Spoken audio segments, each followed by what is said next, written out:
সংবাদ সবাইকে স্বাগত জানাচ্ছি। আমি ফিরোজ তোহা। শুরুতেই সংবাদ শিরোনাম জানিয়ে দেব এই মুহূর্তে হাতে পাওয়া সর্বশেষ গুরুত্বপূর্ণ আপডেট আন্তর্জাতিক সংবাদ। শুরুতেই থাকছে রিজার্ভ সেনা এবং ট্যাঙ্ক সংকটে ইসরায়েল আনাদোলু এজেন্সির খবর। রিজার্ভ সেনা সদস্য এবং যুদ্ধের জন্য প্রস্তুত ট্যাঙ্কের ঘাটতির মুখে পড়েছে ইসরায়েলি সামরিক বাহিনী। দেশটির কয়েকটি রিজার্ভ ইউনিট কার্যত ভেঙে পড়ার কাছাকাছি পৌঁছেছে বলে জানিয়েছে ইসরায়েলি আর্মি রেডিও। এবারে জানাবো হরমুজের পাশাপাশি অন্যান্য বাণিজ্য পথও বন্ধ করে দেব আইআরজিসির হুঁশিয়ারি। যুক্তরাষ্ট্রে নতুন করে ইরানের সামরিক স্থাপনায় হামলা চালানোর পর মধ্যপ্রাচ্যে আবারও গুরুত্বপূর্ণ বাণিজ্য পথ বন্ধ করে দেওয়ার হুমকি দিয়েছে ইরান। জানাবো নেতানিয়াহুকে সিরিয়া লেবানন থেকে সেনা সরিয়ে নিতে বললেন ডোনাল্ড ট্রাম্প। মার্কিন প্রেসিডেন্ট ডোনাল্ড ট্রাম্প সম্প্রতি ফোন আলাপে ইসরায়েলের প্রধানমন্ত্রী বেনিয়ামিন নেতানিয়াহুকে সিরিয়া এবং লেবানন থেকে দেশটির প্রতিরক্ষা বাহিনীর সেনা সরিয়ে নেওয়ার আহ্বান জানিয়েছেন। এদিকে যুক্তরাষ্ট্রের হামলার মধ্যেই কাতার সফরে ইরানের পররাষ্ট্রমন্ত্রী। কাতারের সাবেক আমির শেখ হামাদ বিন খলিফা আল থানির মৃত্যুতে শোক প্রকাশ এবং দেশটির নেতৃত্বের প্রতি সমবেদনা জানাতে দোহা সফরে গেছেন ইরানের পররাষ্ট্রমন্ত্রী আব্বাস আরাকচি। যুক্তরাষ্ট্রের হামলা উপসাগরীয় অঞ্চলে চলমান উত্তেজনার মধ্যেই তিনি কাতারে গিয়েছেন। এবারে থাকছে ৪২ বার চুক্তি লঙ্ঘন করেছে যুক্তরাষ্ট্র, জাতিসংঘে অভিযোগ জানালো ইরান। যুক্তরাষ্ট্র যুদ্ধবিরতি চুক্তি পদ্ধতিগতভাবে লঙ্ঘন করেছে বলে জাতিসংঘে আনুষ্ঠানিকভাবে অভিযোগ করেছে ইরান। যুদ্ধবিরতি চুক্তির ৪২টি লঙ্ঘনের বিবরণ দিয়ে চিঠি দিয়েছে ইরান। এর মাধ্যমে নিরাপত্তা পরিষদের কাছে ওয়াশিংটনের বিরুদ্ধে অবিলম্বে কার্যকর এবং সুনির্দিষ্ট ব্যবস্থা নেওয়ারও আহ্বান জানিয়েছে তেহরান। এবং সর্বশেষ জানাবো বিশ্বকাপ থেকে বিদায়ের পর ফ্রান্স জুড়ে উত্তেজনা, গ্রেপ্তার ১৬০। বিশ্বকাপের সেমিফাইনালে স্পেনের কাছে ২-০ গোলে হেরে বিদায় নেওয়ার পর ফ্রান্সের একাধিক শহরে উত্তেজনাপূর্ণ পরিস্থিতির সৃষ্টি হয়েছে। ম্যাচ শেষে প্যারিস এবং লিও সহ কয়েকটি এলাকায় সমর্থকদের একাংশের সঙ্গে পুলিশের সংঘর্ষের ঘটনা ঘটে। পরিস্থিতি নিয়ন্ত্রণে আনতে অভিযান চালিয়ে দুই শহর মিলিয়ে অন্তত ১৬০ জনকে গ্রেপ্তার করেছে আইনশৃঙ্খলা রক্ষাকারী বাহিনী। এতক্ষণ শুনছিলেন সংবাদ শিরোনাম, এবার থাকছে বিস্তারিত। দর্শক, অনুরোধ থাকবে এই ভিডিওতে একটি লাইক দিন, কমেন্টস করে জানিয়ে দিন এই ভিডিওটি আপনি কোন জেলা থেকে দেখছেন এবং শুনছেন। নিত্য নতুন আপডেট সংবাদ পেতে চ্যানেলটি সাবস্ক্রাইব করে বেল আইকনটি বাজিয়ে রাখুন। রিজার্ভ সেনা এবং ট্যাঙ্ক সংকটে ইসরায়েল আনাদোলু এজেন্সির খবর। রিজার্ভ সেনা সদস্য এবং যুদ্ধের জন্য প্রস্তুত ট্যাঙ্কের ঘাটতির মুখে পড়েছে ইসরায়েলি সামরিক বাহিনী।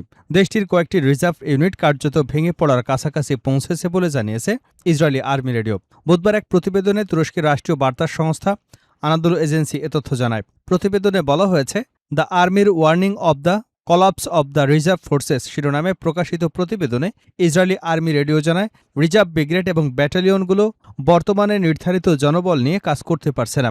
একই সঙ্গে যুদ্ধক্ষেত্রে ব্যবহারের উপযোগী ট্যাঙ্কের সংখ্যাও পর্যাপ্ত নয়। সম্প্রতি লেবাননের একটি গুরুত্বপূর্ণ যুদ্ধক্ষেত্রে একটি রিজার্ভ সাঁজোয়া ব্রিগেড মোতায়েন করা হয়েছিল। তবে কমান্ডার এবং সেনা সদস্যদের বক্তব্যের পরিস্থিতির যে চিত্র উঠে এসেছে তা সামরিক নেতৃত্বের উপস্থাপিত অবস্থার সঙ্গে মিলছে না। আর্মি রেডিওর প্রতিবেদনে বলা হয়, এগুলো পূর্ণাঙ্গ ব্রিগেড নয়। বাস্তবতা হলো এগুলো তা থেকে অনেক দূরে। ইসরায়েলি সম্প্রচার মাধ্যমটির দাবি, দীর্ঘদিনের সংঘর্ষে বিপুল সংখ্যক ট্যাঙ্ক ক্ষতিগ্রস্ত হয়ে ব্যবহারের অনুপযোগী হয়ে পড়েছে। ফলে বর্তমানে সামরিক বাহিনীর কাছে পর্যাপ্ত সংখ্যক যুদ্ধপ্রস্তুত ট্যাঙ্ক নেই। এর প্রভাব পড়ছে রিজার্ভ সাঁজোয়া ইউনিটগুলোর উপরও। প্রয়োজনের তুলনায় কম ট্যাঙ্ক নিয়ে এসব ইউনিটকে কার্যক্রম চালাতে হচ্ছে বলে জানিয়েছে দেশটির আর্মি রেডিও। হরমুজের পাশাপাশি অন্যান্য বাণিজ্য পথও বন্ধ করে দেবে ইরান। যুক্তরাষ্ট্র নতুন করে ইরানের সামরিক স্থাপনায় হামলা চালানোর পর মধ্যপ্রাচ্যের আরও গুরুত্বপূর্ণ বাণিজ্য পথ বন্ধ করে দেবার হুমকি দিয়েছে। ইরানের ইসলামী বিপ্লবী গার্ড বাহিনী জানিয়েছে, যুক্তরাষ্ট্র আগ্রাসন বন্ধ না করা পর্যন্ত হরমুজ প্রণালী বন্ধ থাকবে। পাশাপাশি অঞ্চলটির অন্যান্য তেল এবং গ্যাস রপ্তানির পথও বন্ধ করে দেওয়া হতে পারে বলে সতর্ক করেছেন তারা। সংবাদ মাধ্যম বিবিসির খবরে বলা হয়, এই সতর্কবার্তার মধ্যেই যুক্তরাষ্ট্রের সেন্ট্রাল কমান্ড জানায়, বুধবার সকালে তারা ড্রোন, বিমান এবং নৌবাহিনীর সমন্বয়ে ইরানের বিভিন্ন সামরিক লক্ষ্যবস্তুতে হামলা চালিয়েছে। এর আগে রাতভর প্রায় ৭ ঘণ্টা ব্যাপী আরেকটি সামরিক অভিযানও পরিচালনা করে। যুক্তরাষ্ট্রের প্রেসিডেন্ট ডোনাল্ড ট্রাম্প বলেছেন, ইরান যদি আলোচনায় ফিরে না আসে তাহলে আগামী সপ্তাহে দেশটির সেতু এবং বিদ্যুৎ কেন্দ্রগুলোতে হামলা চালানো হবে। মঙ্গলবার রাতে সম্প্রচারিত special report with Bret Baier অনুষ্ঠানে দেওয়া এক সাক্ষাৎকারে ট্রাম্প বলেন, জ্বালানি স্থাপনাগুলোকে আমি শেষের জন্য রাখব, তবে শেষ পর্যন্ত আমরা জ্বালানি অবকাঠামোতেও হামলা চালাব। ট্রাম্পের এই বক্তব্য এমন সময় এলো যখন এর আগে তিনি বলেছিলেন হরমুজ প্রণালীতে 20% শুল্ক আরোপের যে হুমকি দিয়েছিলেন সেটির পরিবর্তে উপসাগরীয় দেশগুলোর সঙ্গে বৃহৎ বাণিজ্য এবং বিনিয়োগ চুক্তির দিকে এগোনো হবে। এদিকে মঙ্গলবার সন্ধ্যায় যুক্তরাষ্ট্র ইরানের বন্দরগুলোর উপর নতুন করে অবরোধ আরোপ করেছে। এর ফলে ইরানের বন্দর উপকূলীয় এলাকায় জাহাজে যাতায়াত কার্যকর বন্ধ হয়ে গেছে। এর জবাবে আইআরজিসি যুক্তরাষ্ট্রকে সতর্ক করে বলেছে, যুক্তরাষ্ট্র এবং তার মিত্রদের স্বার্থে ব্যবহৃত অন্যান্য তেল এবং গ্যাস রপ্তানির পথও বন্ধ হয়ে যেতে পারে। তবে কোন কোন পথ বন্ধ করা হতে পারে সে বিষয়ে বিস্তারিত কিছু জানায়নি বাহিনীটি। নেতানিয়াহুকে সিরিয়া লেবানন থেকে সেনা সরিয়ে নিতে বললেন ডোনাল্ড ট্রাম্প। মার্কিন প্রেসিডেন্ট ডোনাল্ড ট্রাম্প সম্প্রতি ফোনালাপে ইসরায়েলের প্রধানমন্ত্রী বেনিয়ামিন নেতানিয়াহুকে সিরিয়া এবং লেবানন থেকে দেশটির প্রতিরক্ষা বাহিনীর সেনা সরিয়ে নেওয়ার আহ্বান জানিয়েছেন। এমনটাই দাবি করেছে মার্কিন সংবাদ মাধ্যম এক্সিওস। মঙ্গলবার প্রকাশিত ওই প্রতিবেদনে যুক্তরাষ্ট্র ইসরায়েলের কয়েকজন কর্মকর্তার বরাত দিয়ে বলা হয়, গত বৃহস্পতিবার ট্রাম্প এবং নেতানিয়াহুর মধ্যে হওয়া ফোনালাপে এ বিষয়টি নিয়ে বিস্তর আলোচনা হয়েছে। এক মার্কিন কর্মকর্তা এক্সিওসকে জানান, ট্রাম্প মনে করেন সিরিয়া ভূখণ্ডে ইসরায়েলি সেনাদের উপস্থিতি উত্তেজনা বাড়াতে পারে এবং নতুন করে সংঘাতের ঝুঁকি তৈরি করতে পারে। প্রতিবেদন অনুযায়ী ট্রাম্প নেতানিয়াহুকে বলেন, তারা সেখানে আপনাদের চায় না, আপনাদের সেনা পুনর্মুতয়ন করা উচিত। তবে এ বিষয়ে ইসরায়েলি প্রতিরক্ষা বাহিনীর একাধিক সূত্র দ্য জেরুজালেম পোস্টকে জানিয়েছে, এক্সিওসের ওই প্রতিবেদন তাদের জন্য বিস্ময়কর। তারা এমন কোনো ফোনালাপের বিষয়ে অবগত নন।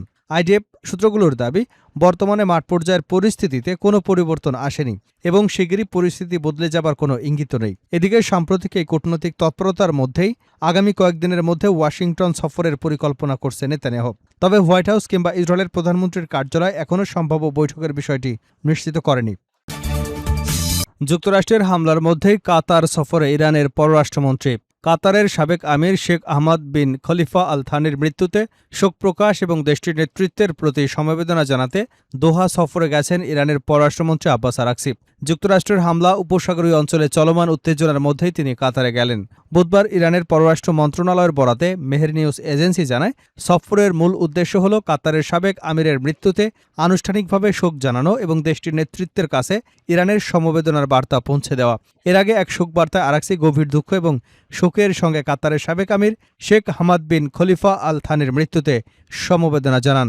তিনি কাতারের বর্তমান আমির Sheikh Tamim bin Hamad Al Thani রাজপরিবার এবং কাতারের জনগণের প্রতি আন্তরিক সমবেদনা প্রকাশ করেন। উল্লেখ্য, কাতারের বর্তমান আমির Sheikh Tamim bin Hamad Al থানির পিতা দেশটির সাবেক আমির Sheikh Hamad bin Khalifa Al Thani দীর্ঘদিন অসুস্থ এবং বার্ধক্যজনিত জটিলতায় ভোগার পর শনিবার ইন্তেকাল করেছেন।